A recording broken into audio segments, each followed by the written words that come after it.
Halo Sobat Muda, berjumpa lagi dalam Sabda Bina Pemuda on the Weekend, Sabtu 3 Juni 2023. Sebelum kita membaca dan merenungkan firman Tuhan, mari kita berdoa.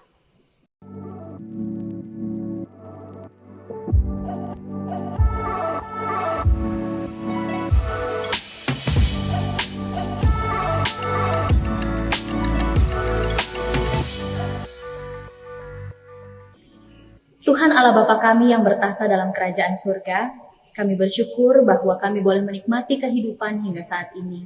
Kami bersyukur Tuhan untuk kegiatan yang boleh kami lalui hari lepas hari yang Tuhan berkati senantiasa. Saat ini Tuhan, kami anak-anak-Mu sudah siap untuk mendengarkan dan merenungkan firman Tuhan. Kiranya Tuhan hadir melalui Roh Kudus di tengah-tengah kami, agar kami dapat mengerti maksud firman Tuhan, dan kami anak-anak muda dapat menjadi pelaku firman Tuhan. Terima kasih ya Bapa, inilah doa kami, dalam nama Tuhan Yesus Kristus kami sudah berdoa. Amin. Sobat muda, bacaan Alkitab pada hari ini terambil dari Kisah Para Rasul 11, ayat 1 sampai ayat 11. Kisah Para Rasul 11 ayat 1 sampai ayatnya yang ke-11 menyatakan, Rasul-rasul dan saudara-saudara di Yudea mendengar bahwa bangsa-bangsa lain juga menerima firman Allah. Ketika Petrus tiba di Yerusalem, orang-orang dari golongan yang bersunat berselisih pendapat dengan dia. Kata mereka, "Engkau telah masuk ke rumah orang-orang yang tidak bersunat dan makan bersama-sama dengan mereka."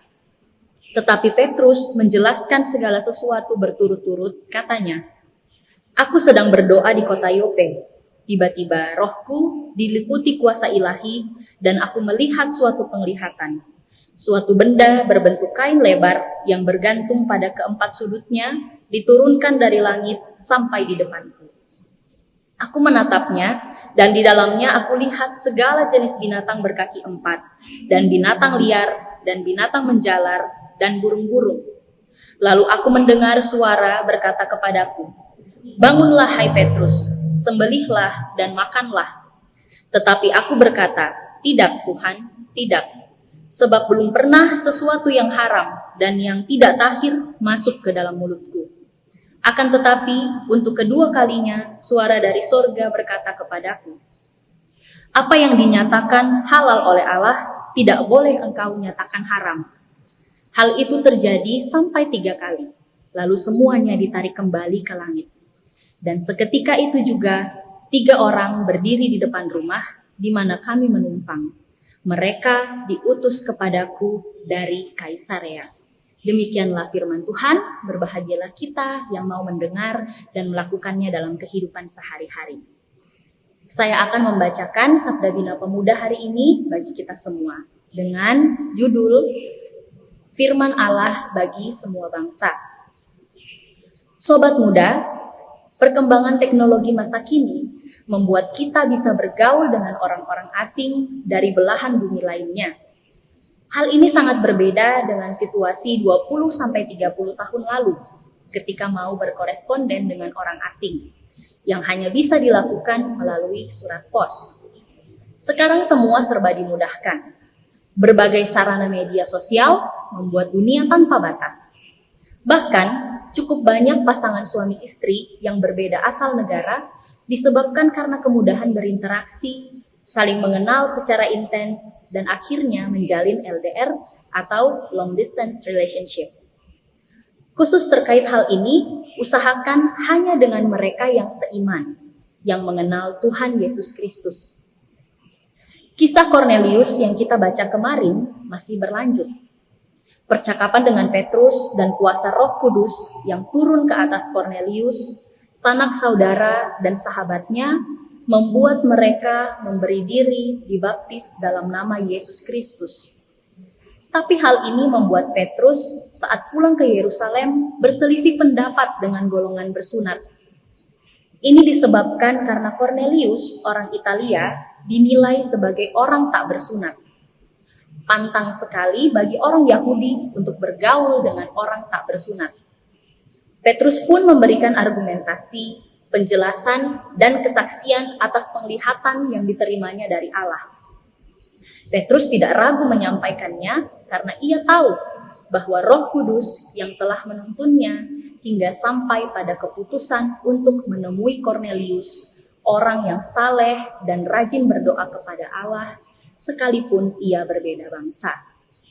Nah, sobat muda, perikop bacaan hari ini semakin memberi keyakinan bagi kita bahwa pergaulan dengan segala bangsa dapat kita lakukan, asalkan bertujuan baik.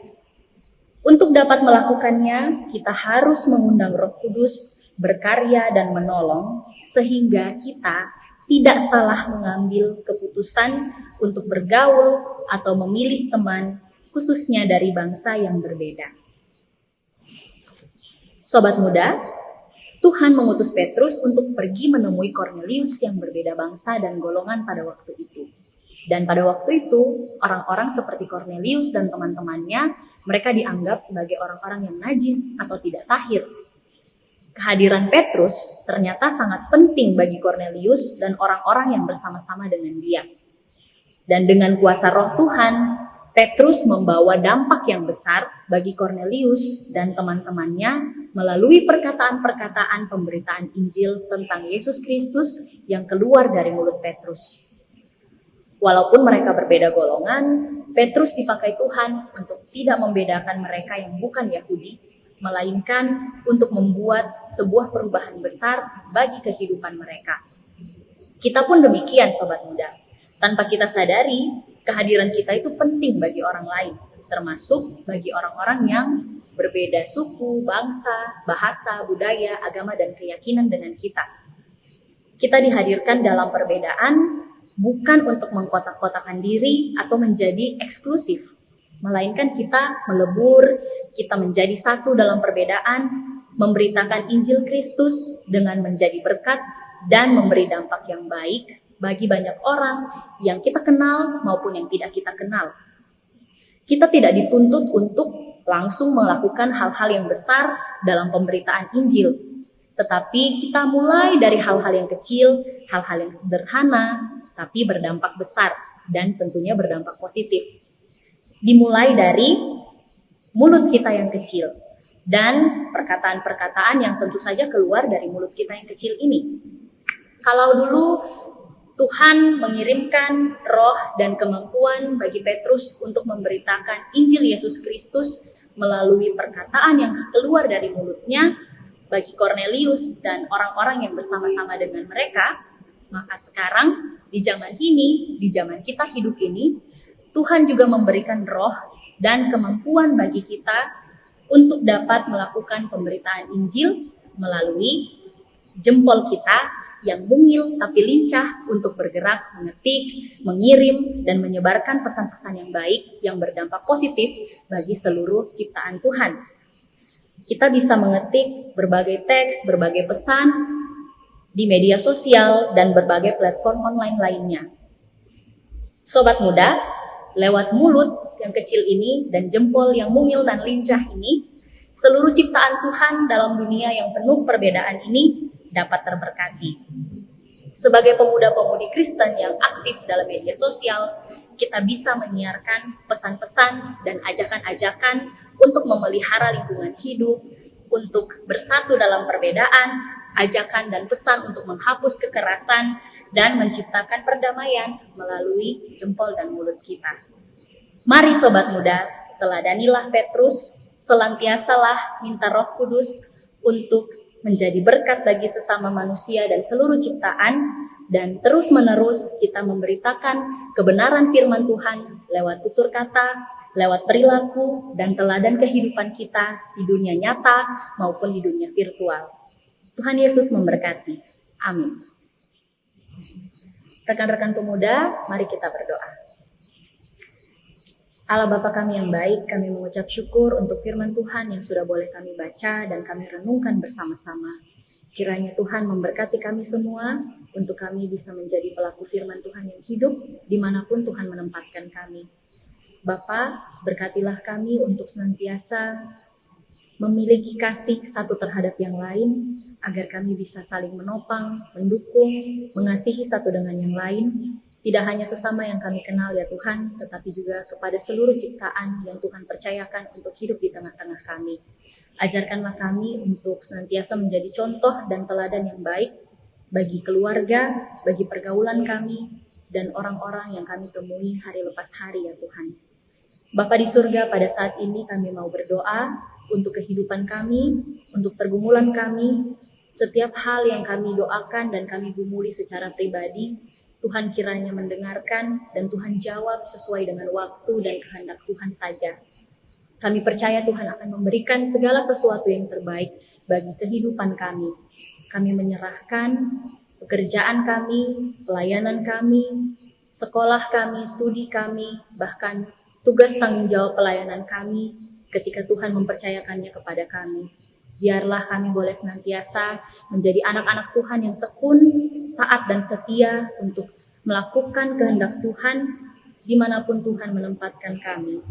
Bapa di surga, berkatilah kami senantiasa, keluarga kami, rekan-rekan kami, siapapun yang kami temui, kiranya Tuhan memberkati kami semua ya Tuhan, untuk kami bisa hidup harmonis, berdampingan satu sama lain sesuai dengan kehendak Tuhan. Inilah doa kami ya Bapa. Dengarkanlah doa dan permohonan kami ini ya Tuhan. Hanya dalam nama Tuhan Yesus Kristus kami sudah berdoa. Amin. Rekan-rekan pemuda, sampai berjumpa di Sabda Bina Pemuda on the weekend minggu depan. Tuhan Yesus memberkati. Halo Gapers, kalian tahu nggak kalau Sabda Bina Pemuda Digital bisa dengan mudah didapatkan dengan mendownload Google Books di Google Play untuk pengguna Android. Dan untuk kalian yang menggunakan iOS, bisa membuka Google Play di browser untuk membeli serta mendownload Google Books di App Store. Gampang banget kan caranya? Cus, langsung aja di-download ya!